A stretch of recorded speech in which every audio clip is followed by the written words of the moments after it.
Ako si Kagawad Ruela E. Lucas, Barangay Kagawad ng Barangay Commonwealth, Co-Chairman Committee of Education and Sports. So ngayon, nasa pangatlong term na ako bilang Kagawad. Nagsimula ako 2013, December, up to now. At masasabi naman natin na gumampa naman tayo doon sa binigay at pinagkatiwala sa atin. Siguro, unang-una, sa base sa aking experience at pinaglaanan, na talagang sa mga kabataan ngayon, dahil sa kahirapan, hindi nakakapag-aral. Nahihirapan, no, na makapag-aral. Kaya talagang kinuha natin itong committee na ito para magkaroon tayo ng silbi sa lipunan, no, na magamit yung pondo ng barangay. Yun, kasi malaki naman din ang pondo talaga ng barangay, ano? Para maibahagi at maibigay sa tao, maibalik sa tao yung pondo ng barangay sa pamamagitan ng scholarship program. Ibibigay tayo ng financial assistance para doon sa mga nahihirapan ng mga high school students kasi kahit wala naman tuition fee, pero marami pa rin pangangailangan.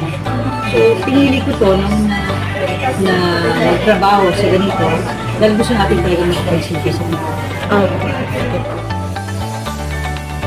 Una is, dapat meron kang malasakit.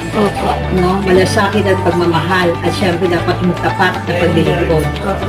Kasi, kapag may malasakit ka, kasama din may pagmamahal ka, at kailangan din yung tapat na paglilingkod. Actually, kasi unang-una, yung barangay community kasi napakalaki. Hindi natin ito sa siyam na base o siyam na unit. At sa bawat unit, mayroong mga kagawad assigned, may unit coordinators, may group leaders, may area coordinators. So lahat ng programa, lahat ng mga problema sa bawat area ay nakakarating sa amin dito sa barangay. Dahil unang-una, meron kaming session. Nagre-report, dalawang beses ang buwan ng session namin.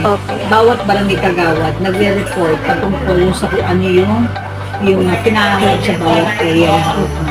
So, doon, i-inform kami sa pangailangan. Tsaka open naman ang barangay, no? Tayo rito ay mula Lunes hanggang Linggo. Kung kailangan, narito tayo. No, kumbaga open ang ating barangay at narito ang mga barangay official. Ano may problema po, pwede silang lumapit at pwede na kami mag-uusap. Kaya, oo. Actually naman, ako naman kasi, wala na akong alagain eh. Lahat ng tatlong anak ko may pamilya niya. So talaga, asawa ko wala naman na din. So kaya naka-devote na ako dito. Wala na ako nagiging problema pagdating sa oras. Pagdating siyempre na Linggo, ay 7-8 na may family day kami. Na nakukumusta ko yung mga anak ko. Kahit sa gabi, kahit cellphone. Mabuti nga ngayon eh. Video call po. Video call po. Nakakausap mo sila. Ano pala, sinisigurado ka pa rin na nasa mabuti silang lagay, kahit ko sabihin kanya-kanya ng pamilya. Kasi the best is communication. Yes.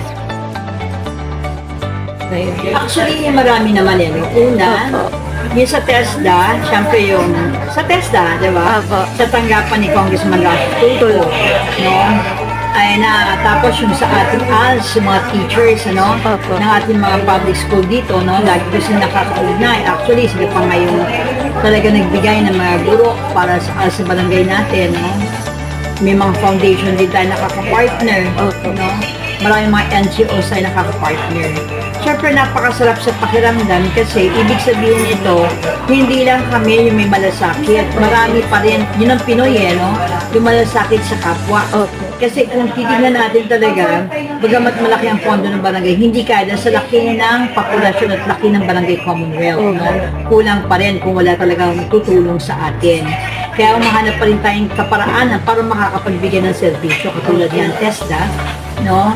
Katulad ng ALSA Barangay, katulad ng mga foundation na nagbibigay ng scholarship sa atin, no? Iba't ibang tanggapan ng ating senador din, no? Ng ating mga konsyal, lalo na kay Mayor Joel Belmonte. So maraming mga programa na binibigay ito partner sa barangay. Like yung library natin ngayon, Opo. partnership with the Quezon City Public Library. Yung isa at pangunahing natin layunin dito is makatulong doon sa mga bata na non-reader. Opo. No? Kasi nga problema ng bansa natin na hindi Sa reading. nakakabasa ng mga Opo. bata at hindi naiintindihan ng binabasa at yung numerical. Opo. So nagsisimula pa lang din naman kami. At kinukuha din naman natin dito yung mga volunteer natin. Over the time. Yeah, kasi sa totoo lang, yung mga programa natin, kung titignan mo, no, noong una, talaga siya nagsisimula tayo, pinag-aaral natin kung paano talaga gawin ito. Opo.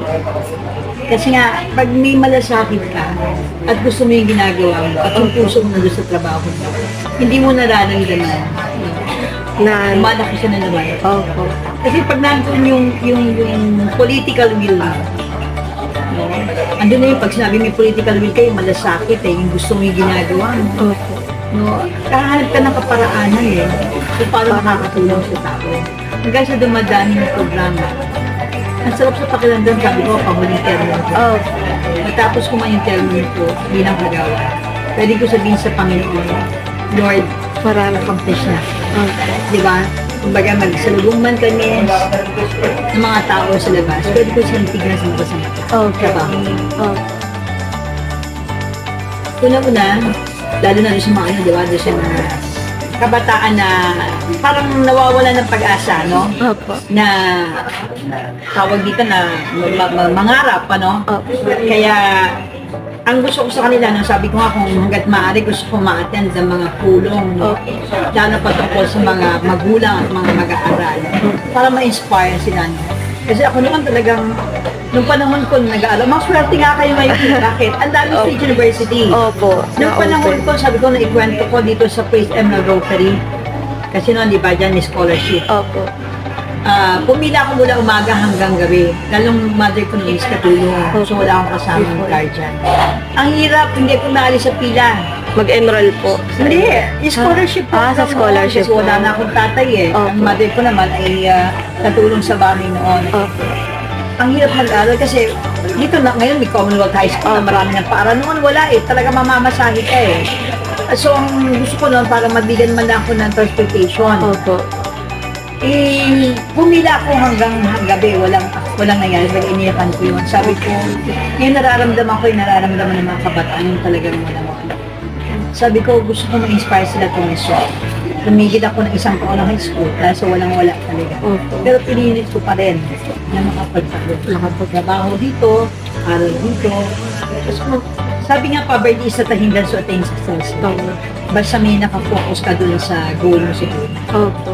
So, gusto ko ma-inspire yung mga kabataan na una-una bagamat minsan nagkakamali, o minsan talagang dala ng kahirapan, hindi naman hadlang yung basta gusto mo magsita. Opo. Gusto ko ma-inspire ng gano'n na edukasyon ang tayo. Diba? Na kapag may edukasyon tayo, kahit saan tayo pumunta, diba kaya natin lumabas sa tayo. Opo. Key to success nga daw. Ayun po. Sige po. Thank you po.